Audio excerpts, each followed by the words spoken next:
Hello mga besi, tara sa aking kusina. Ready na ba kayong magutom? Eto nga, nagluto ako ng fried chicken legs at udon. Japanese udon pero nilagyan ko ng mga gulay. Tamang-tama sa panahon ngayon, malamig na at umuulan pa. Masarap humigop ng mainit na sabaw pag ganitong panahon. Dinner time mga besi. Simple lang pero inartihan ko talaga para mas ganahan kumain. O ayan fried chicken legs na nilagyan ko ng broccoli at cute na mini tomatoes. Kasi totoo yan, hindi lang taste ang importante sa food, kundi pati presentation, dapat sa tingin pa lang busog na. Tapos, syempre, nagluto ako ng Japanese udon, pero hindi ko siya pinababayaan na plain noodles lang.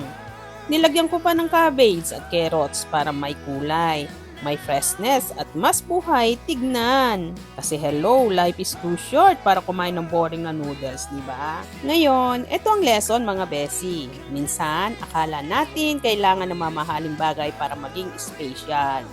Pero ang totoo, konting effort lang, konting arte. Nagbabago na ang dating kahit simpleng pagkain, nagiging bongga basta't may touch of love. At alam nyo mga besi, parang tao lang din yan.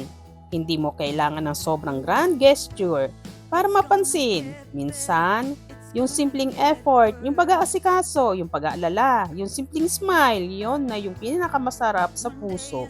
At kung sino man ang marunong mag-appreciate ng effort mo, siya yung karapat dapat sa iyo. So habang kumakain ako ng udon at fried chicken tonight, na-realize ko, ganun din ang buhay. Hindi kailangan fancy para maging meaningful. Basta may konting kulay, konting style at malaking puso, nagiging masarap ang lahat. Kaya cheers sa simpleng dinners, sa small efforts at sa big lessons. Kasi minsan doon mo lang talaga matitikman ang tunay na saya. Ang aral dito sa pagkain at sa buhay, minsan konting effort lang ang kailangan para magmukhang mas maganda at mas masarap ang resulta. Hindi mo kailangan ng mamahalin o bonggang bagay. Minsan, simpleng gulay lang ang dagdag, nagbabago na ang dating. At eto naman ang hugot mga besi. Ganyan din sa relasyon. Minsan, hindi mo kailangan ng sobra-sobrang effort para ma-appreciate. Konting sincerity at pagpapaganda lang. Ramdam na agad ng tao ang pagmamahal. At kung sino marunong tumanaw ng effort mo, siya ang karapat dapat sa iyo. Salamat po sa panunood mga ka-Gris TV. Huwag kalimutan i-like, i-share at mag-subscribe. Kita-kits sa susunod kong vlog. Bye-bye!